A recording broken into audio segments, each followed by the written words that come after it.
Sí, y nosotros queremos seguir profundizando en esta temática y por lo mismo queremos invitar a que se suma a la conversación a Christopher Martínez, doctor en Ciencias Políticas acá de la Universidad de Concepción, que nos acompañó la semana pasada. Exacto. Que lo habíamos dejado comprometido para este día lunes. Christopher, un gusto que nos pueda acompañar. Bienvenido, Christopher, qué bueno que puedas volver a repetirte el plato como bien se dice, para conocer detalles de lo que aconteció ayer, ¿cierto? Y lo que se cree, ¿verdad? Y se espera para todo este proceso que se va a vivir de nueva constitución. Sí, no, muchas gracias por la invitación. Sorprendido con los resultados, esperaba un triunfo de la derecha, pero no tan contundente en términos de votación y en términos de los cargos que logra ocupar, especialmente el Partido Republicano. Sí, y bueno, me imagino dentro de todo lo que podemos ir abordando hay varias sorpresas en torno Partido Republicano, bueno, lo que significa a nivel nacional, a nivel local, la presencia del voto nulo blanco, también lo que ocurrió con el Partido de la Gente, que yo creo que también eso no se esperaba tanto considerando las elecciones pasadas.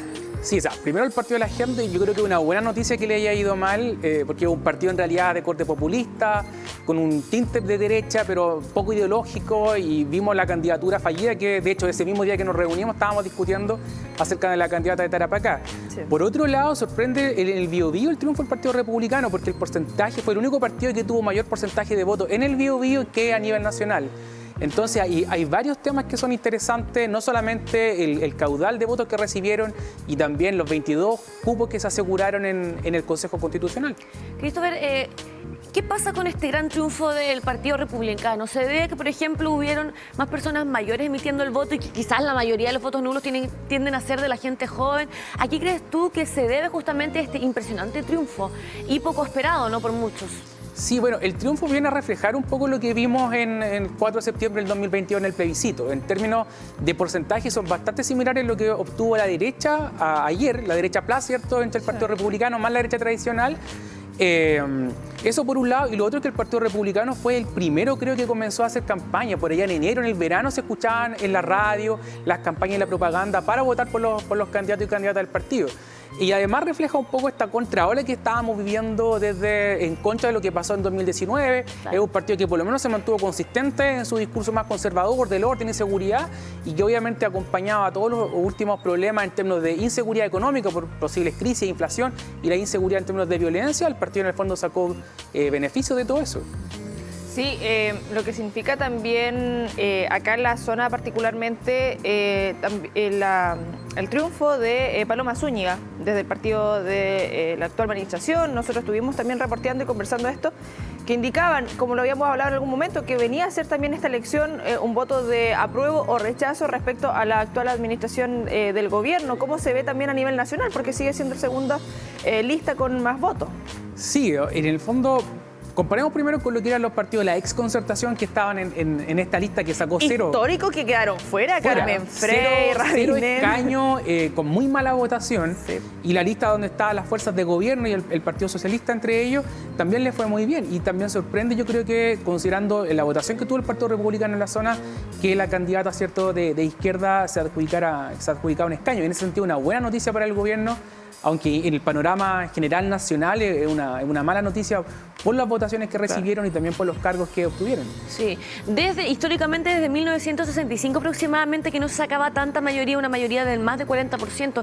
¿Qué piensas que tiene que ver con esto? ¿Hay un descontento de la ciudadanía por el nuevo gobierno? ¿La inseguridad? Son varios los temas que hoy día están molestando y haciendo que la gente esté bastante estresada. Tiene que ver también con el tema de los votos nulos, tiene que ver con la obligatoriedad también de la votación. ¿A qué crees tú que se debe esta cifra histórica por parte de los republicanos? Sí, yo creo que incluso más allá de los años 60, sino que antes la derecha creo que es el primer triunfo que logra en un órgano colegiado tan grande, así apabullante, que logra más del 50%. Por un lado está el voto obligatorio y tenemos también, eso se asocia al alto número de votos nulos. Sí. Pero si nosotros contamos el caudal de votos, fueron 5 millones de votos que recibió la derecha con el Partido Republicano, y pensamos que el APRO recibió 3 millones y tanto en las elecciones de convencional del 2021. Es decir, con voto voluntario. Si sumamos, incluso si consideramos los nulos y los blancos, que es algo preocupante por lo que ocurrió ayer, claro. Así todo el caudal de votos recibidos, por ejemplo, por la fuerza pro rechazo en su momento es súper alta. Entonces, yo creo que tiene que ver con que haya habido un descontento generalizado respecto a lo que se venía haciendo. Hay también un descontento en contra de la agenda más identitaria del gobierno. Por ejemplo, los temas de que la gente rechazó en septiembre tenían que ver con el tema, se criticaba como el indigenismo, entre comillas, se criticaba el tema de los extranjeros. Y ese discurso lo capturó bien Republicano. Ahora, eso no quiere decir que el Partido Republicano va a poder consolidarse, porque la gente también en Chile tiene una fuerte inclinación por derechos sociales, que en el fondo este partido lo ve con mucha más distancia. Y ahí va a estar la atención de este partido en los próximos meses. Claro, y de hecho estaba viendo ya algunos análisis, se estima que es el 60% de que indicaba los ganadores, los republicanos estaban en contra, un 60% por lo menos de los que salieron ahora electos consejeros, en contra de la propuesta anterior.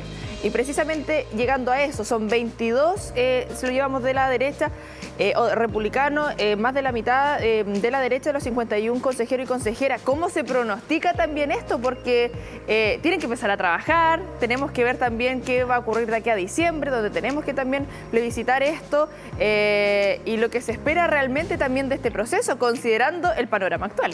Mira, partiendo por lo último, ¿qué esperamos del proceso? Las fuerzas que fueron derrotadas van a tratar de impulsar reformas a través del Congreso actual, porque las reformas constitucionales ahora es más fácil hacerlas que hace un año. Entonces quizás se puede avanzar en eso, y que hasta antes del plebiscito de septiembre del año pasado las fuerzas de izquierda estaban muy reacias a hacerlo. Y quizás ahora ese es un mecanismo válido, dado que en el Consejo no van a tener, claramente no tienen mayoría. Y lo otro tiene que ver una tensión que ha habido el Partido Republicano interna, porque tiene que proyectarse en el tiempo o no. Es decir, quiere mantener la Constitución y mantenerse fiel a esa propuesta, que en el fondo es lo que lo lleva al Consejo ahora, o se van a proyectar en el tiempo políticamente como un partido más consolidado que pueda llegar al Congreso y a la presidencia, y para eso van a tener que moderarse, van a tener que comerse algunos sapos, como dicen en política, y eso va a generar problemas internos y que son problemas graves en un partido nuevo. Claro. Y también, Christopher, hablar sobre la importancia de ponerse de acuerdo en estos organismos. ¿Qué tan importante va a ser generar un real cambio en la Constitución? ¿Qué tan imperante se hace justamente que haya, en verdad, características distintas de la Constitución que hoy nos, digamos, modela o regula a esta nueva propuesta? ¿Qué tan incidente va a ser, cierto, lo que es el Partido Republicano para un gran cambio que pueda, obviamente, generar que hoy día estemos más tranquilos a nivel constitucional? Sí, mira, el Partido Republicano, la propuesta original, y lo dijo ayer su presidenta, o sea, ellos están conformes con la Constitución actual. Y si es que algo, quizás la quisiera perfeccionar en esa línea. Ahora el Partido Republicano no le alcanza por sí solo para aprobar medidas en esa dirección, solamente le alcanza para rechazar o vetar. Por tanto, para proponer algo va a tener que negociar y va a tener que entrar la derecha más tradicional, ¿cierto? La UDI y RN a competir ahí. Y obviamente tratar de acercar posiciones con los otros partidos dentro del propio Consejo. Entonces, en ese sentido se ve difícil esa forma de negociación, pero no hay que olvidar que también está la comisión experta. Y la comisión experta está mucho más balanceada, hay solamente un representante de 24 que es del Partido Republicano, y después está el Consejo Técnico de Admisibilidad.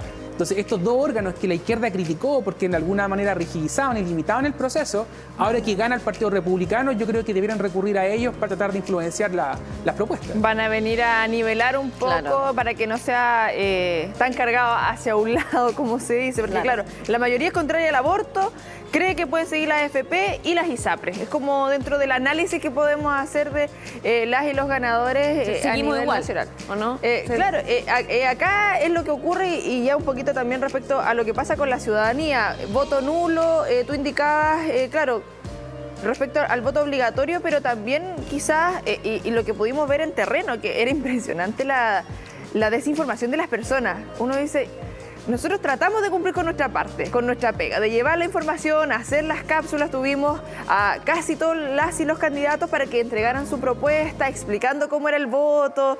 Y a mí me pasó ver en terreno, salió una persona joven, 40 años, entró a la cámara, sale y pregunta, tengo que votar uno en cada lista, ¿cierto? Y claro, como que todos nos quedamos mirando, fue como... Quizás se confundió también donde indicábamos que eran 3 personas por la región, pensaban que había... ¿Qué pasa también con algo que hablábamos la semana pasada, también ese interés, que ahora que queda más que claro? Porque muchos nulos ni siquiera tenía que ver porque hubiese algún mensaje en particular, que hubo bastante, quienes estábamos en terreno veíamos esos mensajes, pero se debía al nulo porque no sabían cómo votar. Sí, y eso es problemático porque yo también, en términos como de anécdota, conversando con conocidos, y de hecho en la propia, mientras esperaba en mi mesa, el chico de adelante le dice, primera vez que voto, tengo que marcarlos todos nuevamente. Se escuchó la misma pregunta. Claro. y otras personas que tarjaban toda la lista, así como para que después saliera uno. Entonces, esos son votos nulos por error. Y quizás cuántos de esos hay no lo sabemos, pero obviamente hay gente que votó nulo intencionalmente para marcar esa posición. Lo único claro que tenemos son los votos en blanco. Esas personas que votan en blanco, ellos claramente dicen, no quiero manifestar mi preferencia. El tema es que los nulos ayer fueron muchos. Y a pesar de las campañas, tampoco hay una instrucción, por ejemplo, una campaña de gobierno, que salga una cápsula, todos los días usted tiene que escoger una preferencia de manera clara. Entonces yo creo que eso faltó y había desconocimiento y eso se ve mucho más agudizado por el tema de tener voto obligatorio. O sea, hay gente que llevaba años sin ir a votar, pudiendo hacerlo, y que en el fondo no tenía en el fondo esta familiaridad con la papeleta, ni cómo doblarla, ni todo cómo entrar a la mesa. Entonces eso puede afectar un poco el alto número de votos nulos, pero no es toda la explicación. Hay gente que derechamente fue a castigar el proceso. Votos blancos, nulos, que tienen que ver, claro, con el desinterés y también el no conocer en real detalle, ¿cierto?, sobre lo que se estaba viviendo ayer, sobre este proceso de elegir a consejeros constitucionales.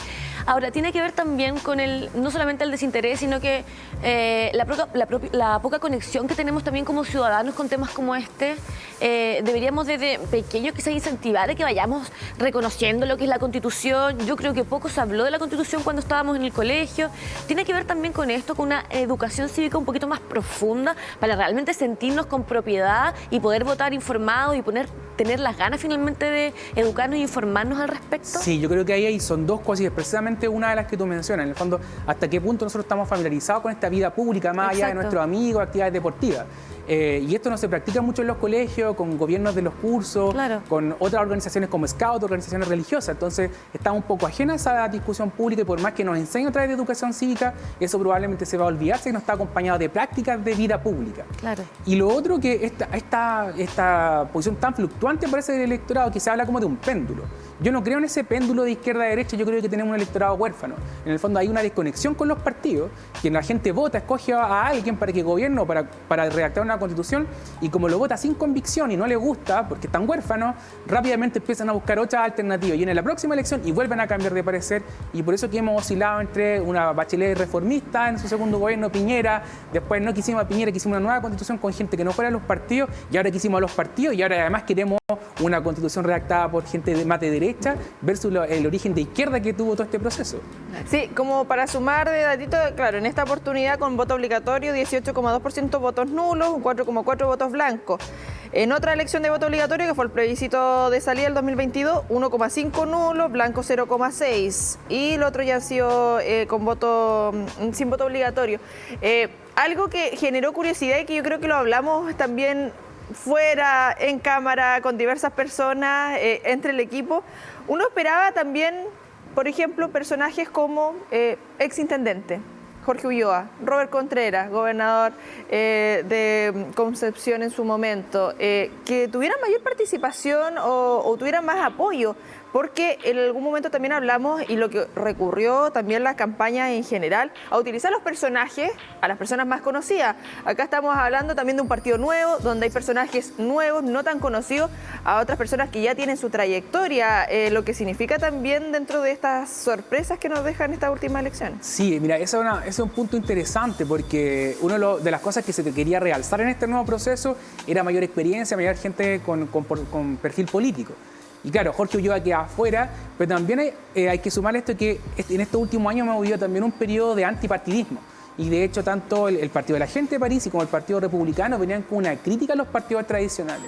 Y quizás parte de este votante del Partido Republicano, que era de derecha, también venía, ¿cierto?, con una crítica hacia los funcionarios más tradicionales de derecha, y Jorge Ulloa claramente cae dentro de ese perfil y por tanto se logran imponer por fuera, como compitieron por fuera, cómodamente frente a los partidos más tradicionales de la derecha.